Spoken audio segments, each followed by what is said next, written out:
recovering a little bit. So it's, yeah.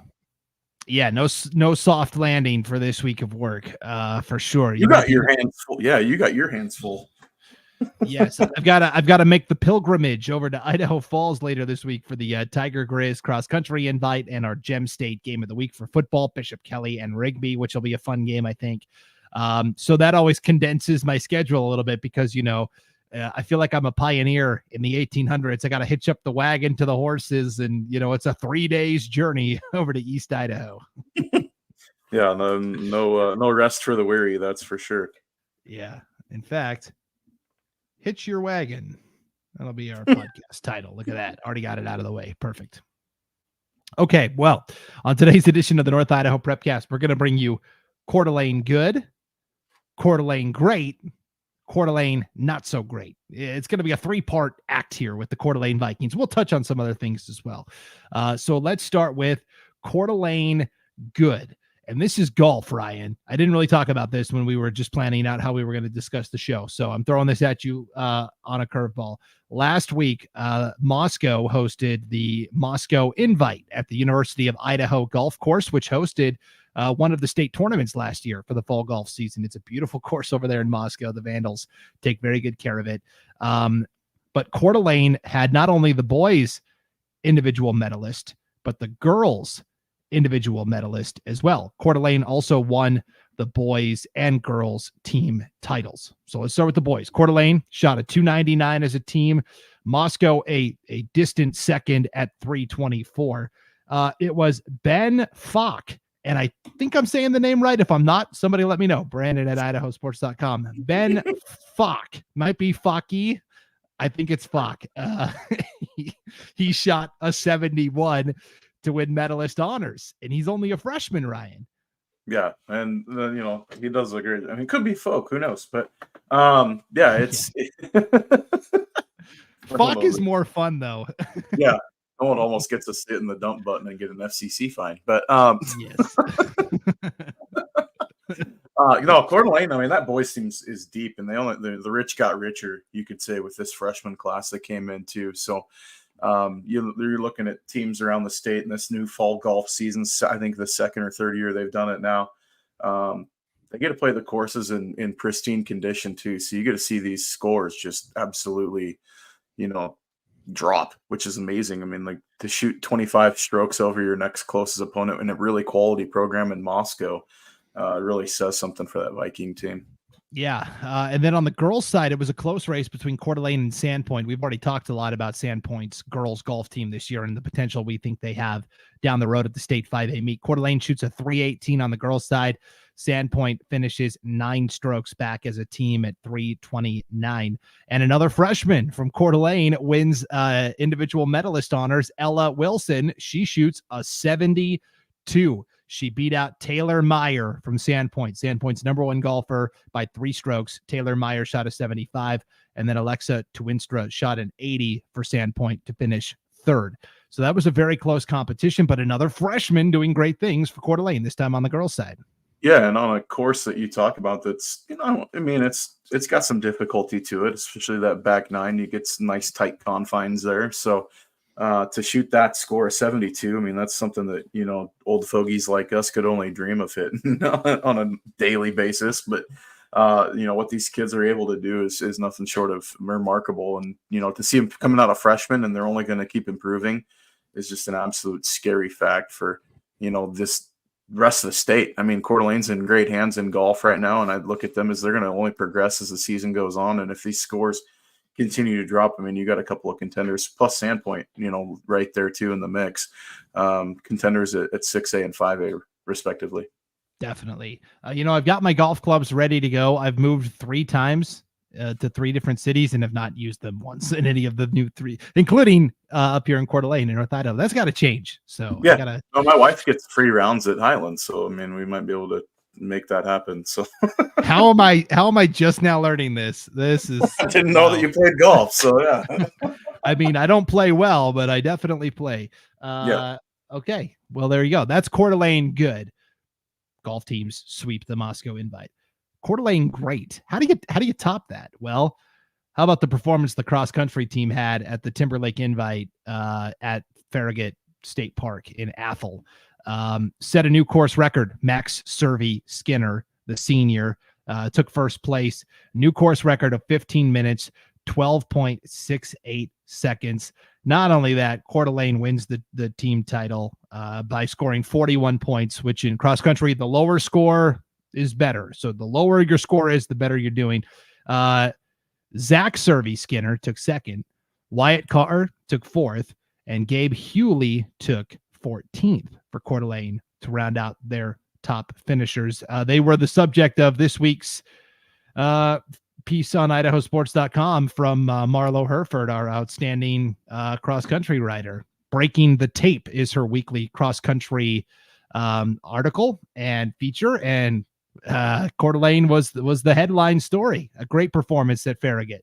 I think well deserved. I mean, we know what they did last year and the remarkable season that they had. And they were, highly decorated within, regionally and nationally, but also, we had that North Idaho Hall of Fame Awards banquet, and they were right in the mix in nearly every team award that was given too. So, and that only continues. I mean, that group is absolutely dynamite, and to see the times that they're putting out, they're going to look to replicate the success and build on the success they had last season.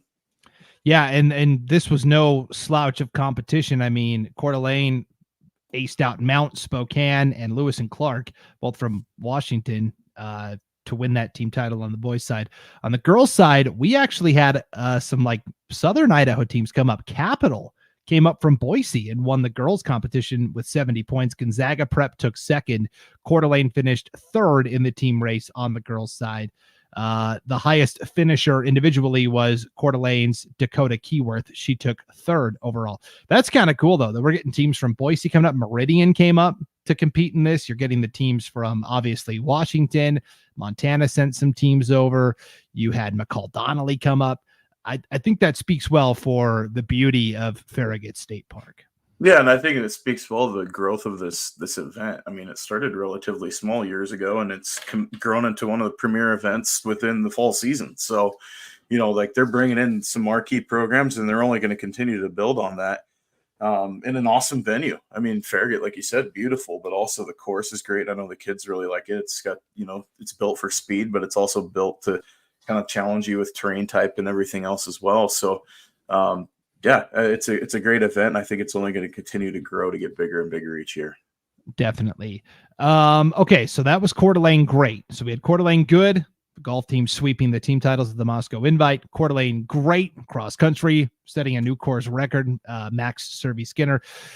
Now we got to get to Coeur d'Alene, not so great. Last Thursday night, we got the news as we were recording the Prepcast last Thursday, Ryan, that due to a shortage of officials, the varsity football game between Coeur d'Alene and Lewiston was being bumped up a day to Thursday night. I don't know if that affected preparation. I think it certainly did, but it also affected preparation for Lewiston on the other side of the coin. What a win for the Bengals. They're no longer conference mates, right? Lewiston is now 5A. They dropped down. Coeur d'Alene is at 6A, but a 13-6 victory for Lewiston.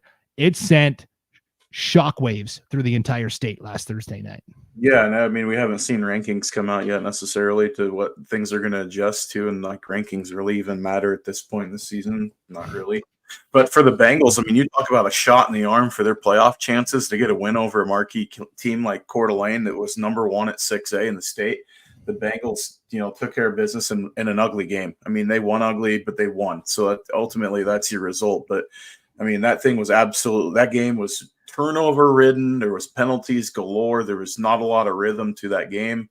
Coeur d'Alene started ice cold, and hats off to the Bengals to close things out and finish, the game. They finished what they started.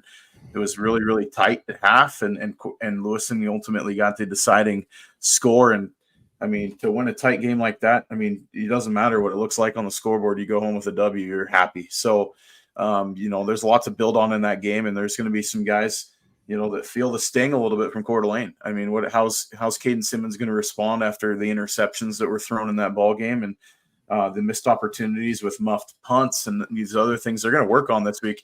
I mean, I don't. If I was Coeur d'Alene's opponent this week, I'm not looking forward to playing them at all, because I think that they're going to get a team that's going to come in. I don't want to say the P word here, but they're going to be ticked off going into the game. Friday night, I would expect, and try to make a statement the rest of the way. Yep, for sure. And it's not like we're dismissing Lewiston's part in this. We're going to talk about them and give them their flowers for sure. It's just the Coeur d'Alene fits into the theme of the Vikings were doing other things this week. Coeur d'Alene special teams, that's got to get fixed. I mean, this game was 0-0 into the fourth quarter. Anthony, I guess name change, Anthony Thompson now. Good on the Coeur d'Alene press to get that. On my roster, it still says Anthony Browning, but Anthony Thompson, the great linebacker, kind of fullback for Coeur d'Alene. He scores a rushing touchdown to put Coeur d'Alene up 6-0, but they missed the PAT. Yeah. And then on the very next kickoff, Nathan King returns it 75 yards for a touchdown for Lewiston. In the blink of an eye, Lewiston has the lead 7-6. And this is not something that's new. The first game of the year when Coeur d'Alene played Rigby, they were lining up for a field goal, and Colby Cooey couldn't get the snap and just took off and ran for a touchdown with it. And we all, laughed about it because it turned out well. But I don't know. And you mentioned muff punts and things like that. Special teams for Coeur d'Alene's got to get cleaned up, because that's not going to cut it if you want to make a deep run in the 6A postseason.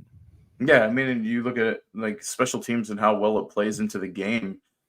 We saw it on Saturday night in that Boise State-Oregon game. I mean, if you're not making your coverages correctly on special teams and you're giving up touchdowns, you can't win ball games no matter how well you play. And so, Lewiston, hats off to them, did what they needed to do. They executed in every facet of the game better than Coeur d'Alene did. And, they ultimately got the W, and they earned that win. I mean, 100% Lewiston got the victory in that game.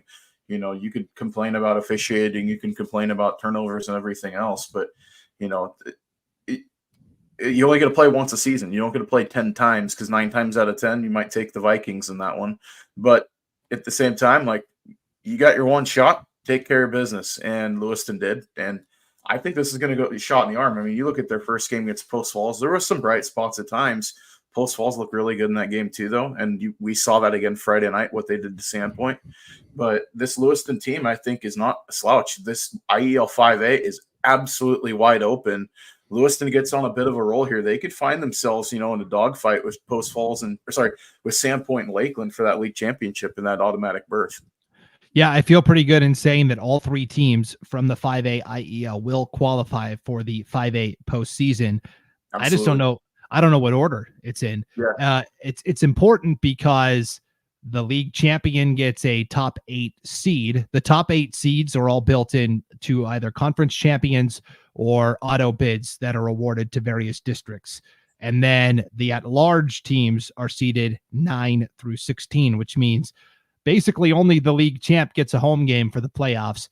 The other 2 have to hit the road. And as we've seen with Lakeland over the years, it's tough to continue to travel to East Idaho every year for the opening round of the playoffs. They've been so close.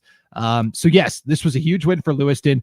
This is going to help their Max Preps ranking significantly, because I see Coeur d'Alene kind of course correcting and piling up wins. And that's only going to help Lewiston in the Max Preps rankings. It was an impressive win for Matt Pancari's team, 7th or 8th year as the coach there at Lewiston.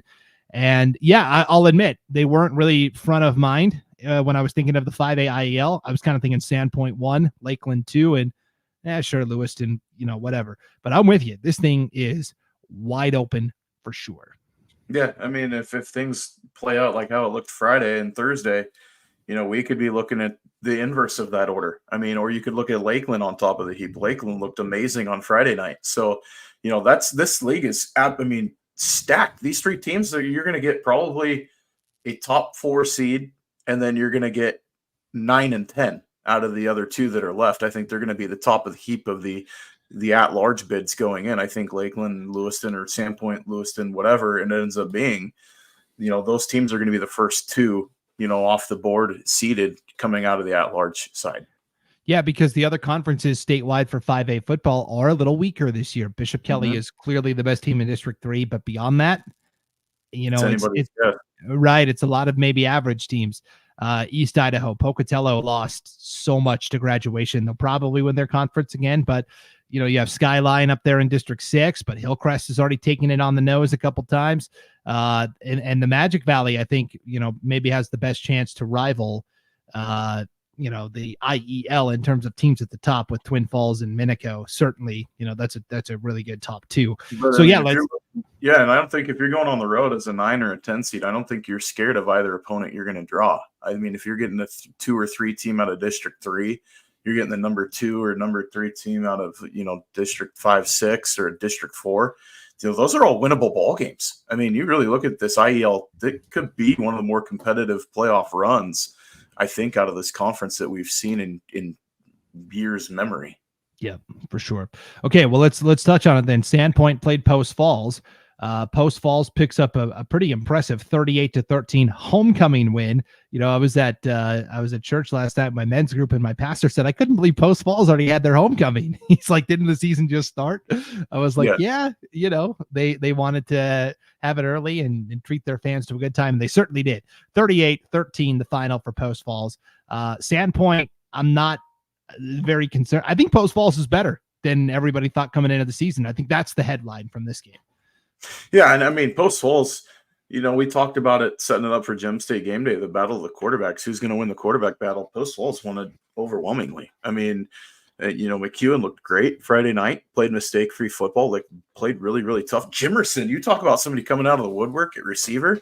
That dude is an absolute problem for people. He's a matchup nightmare. Big, tall kid. He can get up and down the field. He had over 140 yards receiving in that game, I believe. A couple touchdowns. I mean, we know him for his baseball prowess, but, he shows up in the football field and took over that ball game and absolutely dominated the Sandpoint secondary. So Post Falls is a problem. I mean, realistically, they're going to give some teams some fits because they can run the ball very effectively too. And that offensive front, the offensive line for Post Falls, they're big, they're nasty, they're strong.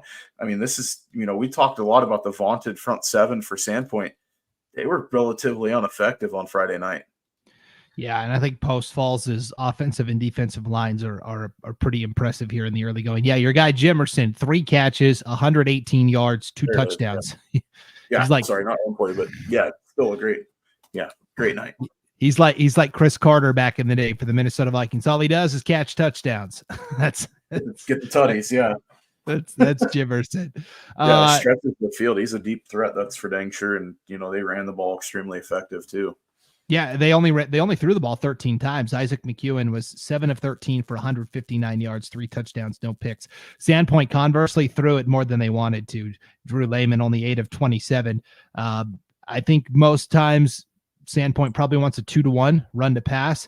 Ashley Hawkins is the new tailback for Sandpoint this year, 94 yards on 20 carries. There will be better days ahead. I just think they ran into a really good Post Falls defense. And so I'm still not concerned about Sandpoint, and I'll be honest, I'm a little bullish now on Post Falls. I'll be keeping an eye on it for sure. That's going to be a fun matchup in 2 weeks when they play Lakeland. Yeah, Lakeland, and then circle that Coeur d'Alene game too. I mean, you look at both those games are going to be dynamite ball games. Yes, you and I will be there for each of those coming up on the calendar for the Post Falls Trojans. Let's talk quickly about Lakeland. That was the game we were at Friday night. You and I, Ryan, for North Idaho game night. Lakeland 41-20 win over Weiser in a non-con battle. Wow. Lovey Weil ran it left, right, and center, had a lot of big plays. That Lakeland defense, I thought, swarmed Weiser really well. This was just a nice non-conference victory. Yeah, I mean, it was kind of the question mark you hit was like, well, who's Lakeland played so far? I mean, it's like they beat Lake City. Okay, scored 17 points in that game. You're like looking at it. Okay, I mean, that's a nice W against a 6A team. And then they roll in and Weiser comes in. We knew what Weiser's been. And you just kind of think like, hey, they could have their hands full with this Wolverine team. We look at the size, you look at the backfield that Weiser brings in and the running attack, and they shut it down. I mean, Weiser had nothing till the second half. They finally put together a couple nice drives, but every time Weiser would score, Lakeland would answer, and that was the thing. I was super impressed with that Hawk team.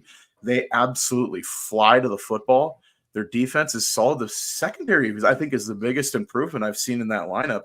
Their secondary is pretty darn good. I mean, we saw Weiser pass more than they probably historically do in that game because I think they thought that they had an advantage maybe in the passing game.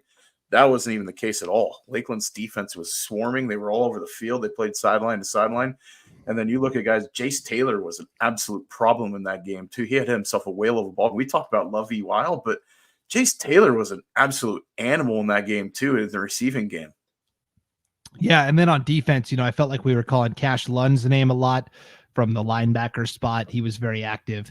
I think I'm most excited about that Lakeland defense. Lakeland always has a strong defense, but now with former head coach and Tim Kiefer back running the defense as the D coordinator, boy, I'm really high on this Lakeland team as well. And then I just wanted to wrap up with what was probably the most exciting game of the weekend. Bonners Ferry hosting St. Mary's. When we first did this show way back in season 1, and it was only District 1 that you and I covered, Ryan, that was the intro. From Bonners Ferry to St. Mary's. And it's cool that the two got to play each other. Bonners jumps out to a 24-0 lead. Brody Rice, 2-yard touchdown run from the quarterback. Then he throws a 34-yard touchdown pass to Cooper Higgins, and then he throws another touchdown pass to Higgins, this time from 30 yards out. And the key was, all 3 times, the 2-point conversion was successful. So Bonners Ferry builds up this 24-0 lead. The comeback begins for St. Mary's after that. Julian Seja Grimaldo, 42-yard touchdown run. 2-point conversion brings it to 24-8. Then a fumble. Hayden DeFort, 65-yard fumble return for a touchdown. He runs in the 2-point conversion. It's 24-16. We've got ourselves a ball game. Less than 2 minutes to go. Jack Barta finds Brock Barta, twin brother, 11-yard touchdown pass. All St. Mary's has to do is get the 2-point conversion to tie this game up, 24-all, and finish off what would be an improbable comeback. It falls just short. Bonners Ferry, on the strength of that 2-point conversion game, wins 24-22. This was just a fun game to watch in real time because we saw the scores and then we're like, oh man, St. Mary's making a comeback. Yeah, I mean, I saw when I checked the first score and I was like, oh, they're getting boat raced. St. Mary's is getting boat raced in this by Bonners Ferry. What? And all of a sudden it's like, oh, 24-0, oh, 24-8, 24-6. And you're like, oh, okay. It's like becoming a ball game. And then you see what it ended up being. And hats off to Bonners Ferry to get a big win. It's a non-league win, but still a win is a win. And they're, with that program and the season they had last year, they're trying to get anything they can. And I think that's a huge win for that Badger program. To set up, the rest of the season. Maybe it can build some confidence with that group of kids and see how they respond. I want to see how St. Mary's responds. And, everybody knows about Grangeville and the CIL. Who's going to get that second spot? And that's going to be an interesting race between them and Kellogg and Priest River, who looks like they're on their way up a little bit. And then obviously, Orfino took a nice lump on the head this weekend. But, if they can get back in the mix in that conference, it'll be interesting to see how the season shakes out, as the league race progresses.